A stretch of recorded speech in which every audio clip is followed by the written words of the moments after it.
Hello. You there? I hope you're there.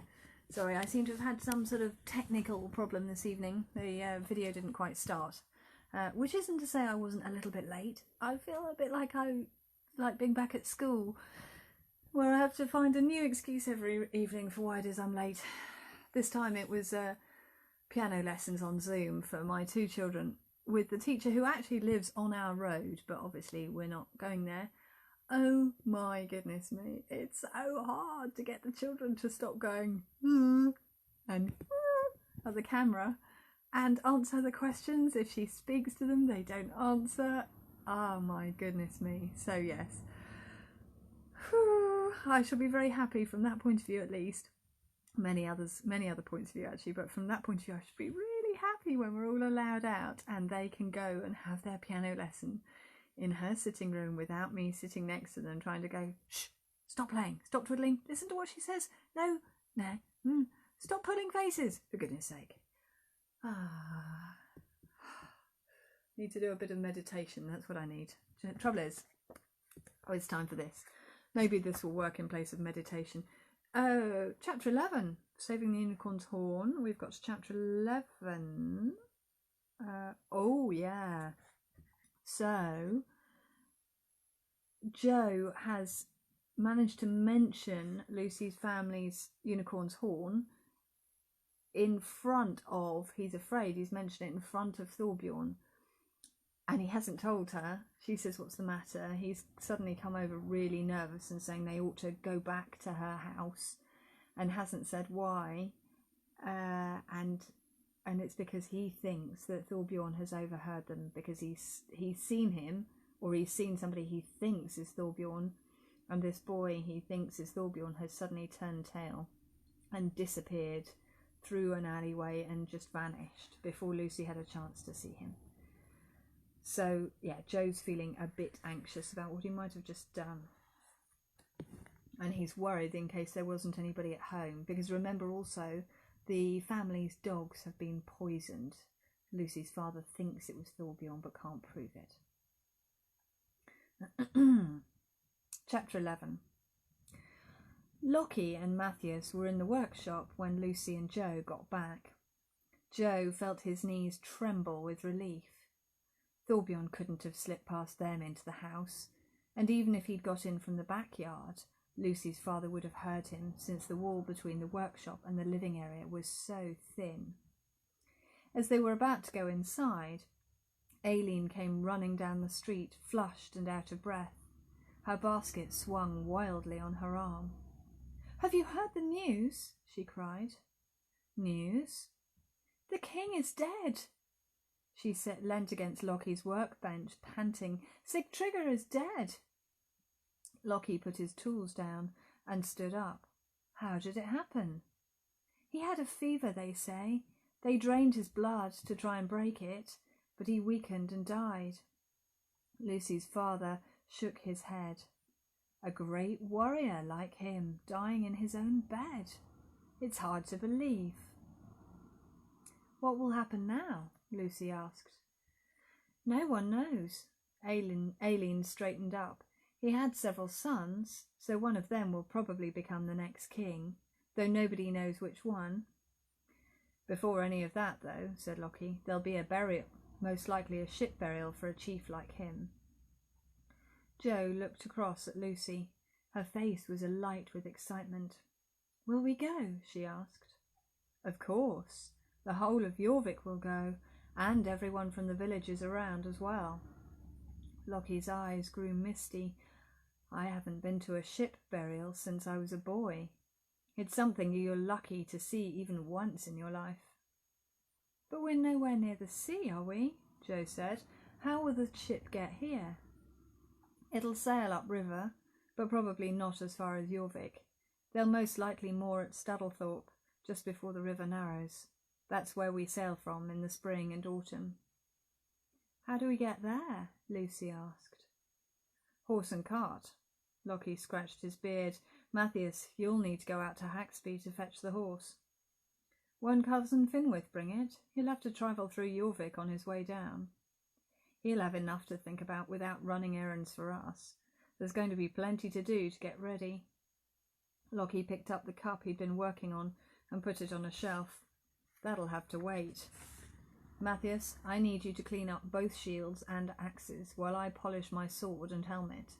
After that we'll make Pedder a new practice sword. I've got a couple of nice pieces of oak. I could make one for you, Joe, if you'd like. Joe beamed. Oh, yes, please. There won't be fighting, will there? Lucy said anxiously. Not real fighting, but there'll probably be a reenactment of Sigtryg's most famous battle. We'll see if we can afford to get you a helmet, Matthias. You ought really to have something before the next raid, anyway. With horns on? Joe burst out in excitement. At once everyone turned to look at him. Why would you have horns on a helmet? Lockie looked perplexed. To disguise yourself as a cow, maybe? Matthias grinned. Joe blushed. I thought you did, he mumbled. You'd never be able to hold your head up under the weight, lad. Lockie turned to his wife. Have we woven enough fabric for any of you to have a new cloak? There's not much yet, she said, after the ones I made for you and Matthias last year. But there might be enough for Luishak or Anya. Lockie paced around his workshop. The best clothes will need to be washed too, and if I sell one of the plates in the chest, we can probably all have new shoes, as well as a helmet for Matthias. Don't we need to offer something for the burial treasure? Lockie nodded. There are 3 silver plates. We can offer one, sell one to someone who needs an offering, and still keep one. He clapped his hands. We need to get started. Luishak, do you know where your brothers and sisters are? We need them back here to help. Joe and I will fetch them. Lucy tugged Joe out onto the street again. We'll be back in a few minutes, she called over her shoulder as she rushed away up Coppergate. Joe hurried to keep up with her. At the end of the track, Lucy paused. You know which way Pedder went? She said. From here. It's down there, first track on the left, over the crossroads. Then it's the second to last house on the right. You're not coming? Joe felt his stomach tighten. I'm going to get Sorka and Anya. But what if Pedder's not there, at his friend's house? Lucy squeezed his arm. If they've gone out, Bernhardt's mother, Guthrun, will know where they've gone. See you back at our house. She gave him a brief smile and dashed off in the opposite direction. For a second, Joe stood and watched her disappear. He knew it was daft to worry about being left on his own for a few minutes. When he arrived back in Lucy's world yesterday morning, he'd waited a couple of hours for her, he reminded himself. Yesterday. Had he really only been here for a day? It seemed so much longer. He set off down the track, the way Lucy had pointed, and then took the first left. As he reached the crossroads, he stopped automatically to look left and right, just as he would if he was crossing a road at home. Suddenly, he felt his upper arm clamped in a grip that was painfully tight. There you are, snarled a voice in his ear. He twisted round. It was Thorbjorn. He didn't let go of Joe. Were you following me? Joe asked through gritted teeth. Not exactly, though I did happen to be coming along Coppergate a few moments ago, in time to see you leaving with my cousin. We're going this way. He dug his thumb hard into the muscle underneath Joe's arm. Joe winced and pulled away. I was going over there, actually. It'll hurt much less if you come with me, crooned Thorbjorn. He pushed Joe down the track he'd been about to cross. What do you want this time? Joe turned his ankle in a rut and stifled a yelp. To start with, somewhere to talk where we won't be overheard, hissed Thorbjorn.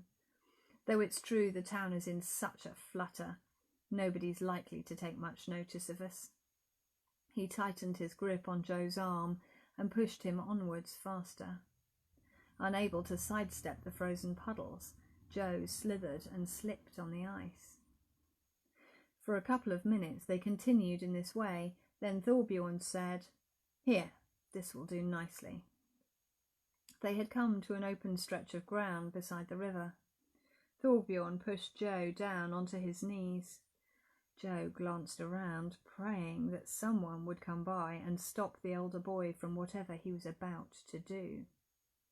But they hadn't passed anyone on the track, and there was nobody to be seen now. Thorbjorn had chosen his spot well. They were some distance from either of the bridges, and there were long backyards between them and the nearest buildings. He let go of Joe's arm and stepped back, pulling his knife from his belt. Joe was aware of his heart pounding. People always said you should hide your fear, but it was easier said than done, he found. "What do you want?" he asked again. Thorbjorn tilted the knife this way and that, watching the dull light from the sky glint on the blade. "I want to know how you do it," Thorbjorn said softly. "How I do what?" "How you appear and disappear." Joe frowned. "I don't." Thorbjorn ran his thumb across the blade of his knife. "Don't pretend to be stupid," he said, twisting his mouth into the shape of a smile. "This," he flicked the knife, "was on your neck last time we talked, and then you vanished right in front of me." He took a step towards Joe. "How did you do it?"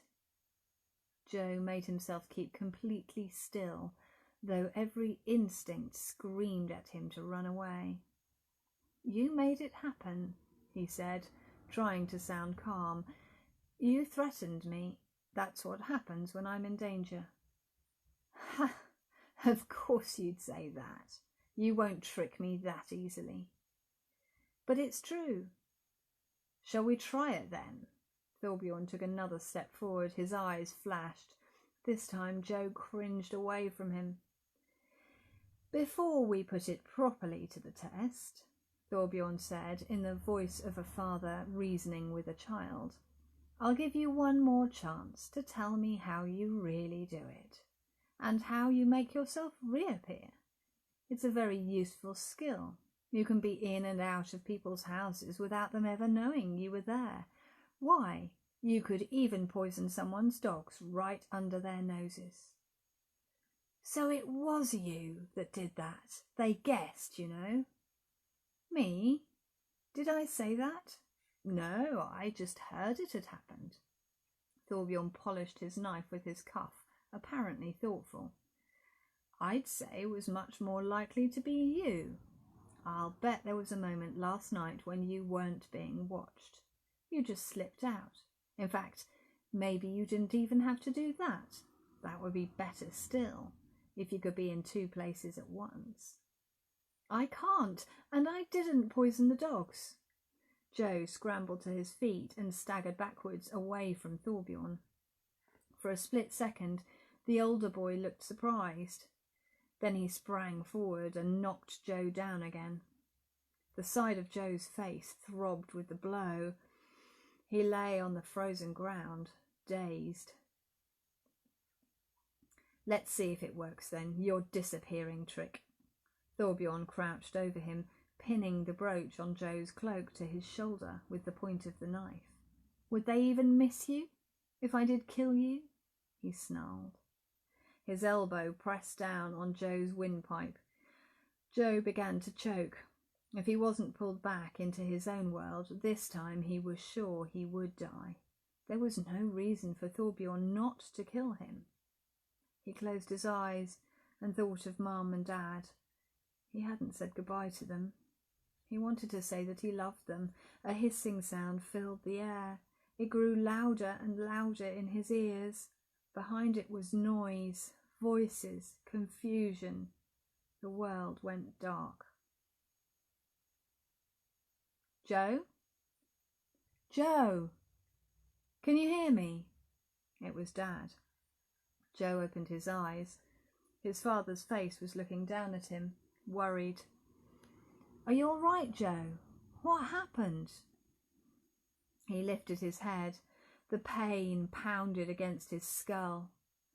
"Hold the train!" his father yelled over his shoulder. "We need to get on!" Sam grabbed Joe's hand. "Come on!" He pulled him up. Joe felt himself sway on his feet. He clung to Sam's arm and watched blankly as the rail guard trotted down the station platform towards them. "Is the young man ill? I'd advise you not to board the train if he needs medical attention." "I don't think he does," Dad said, taking Joe's other arm firmly. Joe winced. Dad was squeezing in just the same place as Thorbjorn had done. "Sorry, Joe." He loosened his grip. "He was fine a moment ago," he said to the guard. "I think he just came over a bit faint. Not enough breakfast, probably." The guard looked at Joe through narrowed eyes. "Well," he said without sympathy, "if you're going, you need to hurry up and get on." Joe leaned on Dad as they shuffled to the open doors of the train. "Bring his bag, would you, Sam?" Joe blundered up the steps. He felt nauseous. Now would not be a good time to be sick. "Wait here with our stuff, you two," Dad said. "I'll just go and find our seats." Joe slumped down on the pull-down seat in the lobby between the carriages. "What was all that about?" Sam asked. "I don't know," Joe muttered. "What happened?" "One moment you were standing there, waiting to get on, and the next moment you keeled over on top of the bags." "Right." Joe rubbed his head. The side of it was still throbbing. "I must have fainted, I suppose." He fell silent. Sam got out his phone, out of his pocket again, and went back to playing whatever game had been obsessing him before. It seemed to Joe as though he'd been playing it for days. After a couple of minutes, Dad came back. "We're down this way. I'll take your stuff, Joe. If you can just get yourself as far as our seats, I'll go and find you a drink of water. You can have a good long rest all the way down to London." Joe swayed along the train behind Dad, steadying himself on the seats on either side. He felt physically much more drained this time than he'd been before. It was hard, too, being surrounded by people straight away. When he'd come back from visiting Lucy at Fishbourne, he'd been alone each time. Even last time in York, he'd had a few seconds to gather his wits before he caught up with Dad and Sam. He settled into his seat and closed his eyes, glad to shut out the rest of the world. There was a lot to think about. Thorbjorn with his threats, the poisoned dogs, the unicorn's horn, the dead king, what Lucy would say when he didn't come back for a second time. His brain whirled through all these things, muddling them and knitting them back together in a way that was more like a dream than like being awake. Gradually he came to his senses. Above all, he was relieved to have escaped Thorbjorn again. But he also felt a pang of regret that he was going to miss the ship burial. Events like that only came along once in a lifetime, Lockie had said, and that was if you were living in the right time to begin with. He would have been the only person alive today to have witnessed such a thing firsthand. Of course, the fact that he could never share it with anyone would have robbed it of some of its enjoyment. But even so, he was sad that he would have to make do with looking it up in a book or on the internet. At some point he drifted off to sleep. He was woken by his father, shaking him just as the train was coming into King's Cross. "Feeling any better?" Dad asked. "A bit." Joe rubbed his eyes. In a way, he did. Lucy's world had receded, and his head felt clearer.